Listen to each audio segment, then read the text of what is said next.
Greetings survivors and friends, I'm back with the first update of the year and it's anchors away because as you can see we now have Harbours in Rust.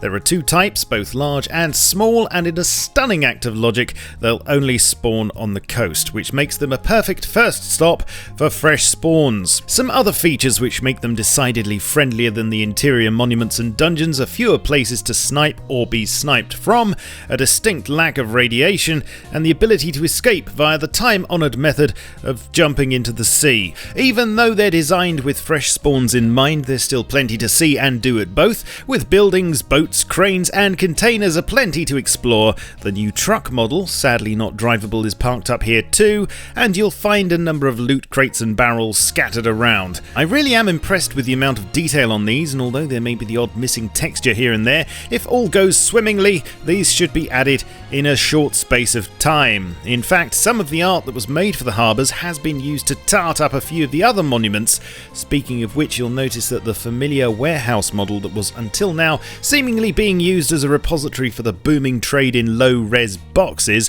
has in this update been given a major makeover. As well as a facelift, there's also now a forklift, sadly not drivable either, better boxes, tyre stacks, loot, an office that's good for hiding in but not much else, a brand new open plan design and all the amenities you've come to expect, including a recycler and quarry.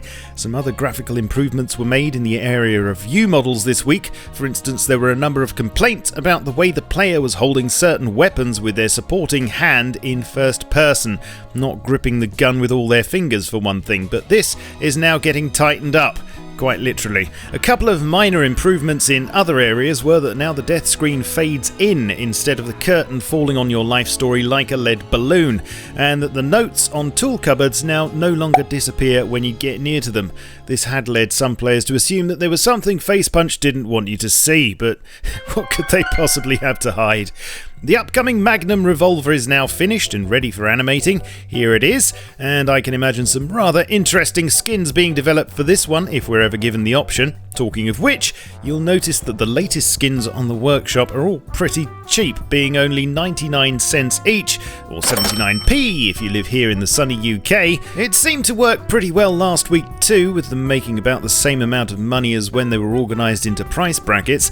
The suggestion is that maybe skin prices will rise with their age, much like a fine wine, until it makes more sense for players to buy them off the market instead, at which point they can be retired from the store to make room for more skins. Garry's opened a thread on this if you want to add your 2 cents, or pennies worth, and I'll stick a link in the description for you. Now don't panic, this is not a new type of porcupine bear hybrid, neither is it a bear that's been strategically shaved. Rather, it's a small test on how fur could work on the new model which is being developed.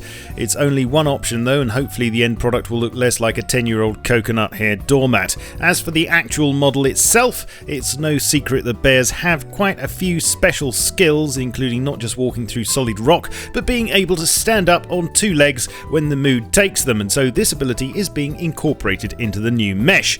On a side note, an issue that was discovered on the current physics-defying bear model was that thanks to a change in something or the other to do with Unity, it was actually silent when running and turning, which would certainly explain the frequent ninja attacks. Hopefully though, this is now fixed. This month at Facepunch is Optimisation Month, and you'll be glad to know that the team are currently trying to hit Rust very hard with the performance stick. To start with, Garry made a new tool for seeing exactly what the game is spending your valuable processing power on. This has already led to some very interesting discoveries, such as in this example where 67 Pookie Bears weren't being culled and didn't have an LOD. If you fancy giving this tool a go yourself, you can by typing render info into console. It was also found that all this time the Ioka pistol's LODs were actually backwards, meaning that it was getting more detailed the further away it was from you. Eat that, opticians! As well as all this leading to a significant list of performance issues to fix, more improvements have been made elsewhere this week, such as in the area of particle performance, where it was discovered that items such as campfires and furnaces were still incurring a CPU cost despite being turned off or being out of range. This should now be fixed, so hopefully you'll notice a small difference. In addition to this, some exploits were fixed relating to building in tunnels and caves, and a cheat that could take advantage of server-side calculations to render the player invincible was tracked down and exterminated. Right, now you're up to date. Please leave a like and a comment to let me know what you thought of this week's patch, subscribe for weekly updates, and come and see me on Twitch, Twitter, Facebook and Steam, and I shall catch you all soon. But in the meantime, keep calm and stay rusty. Cheerio.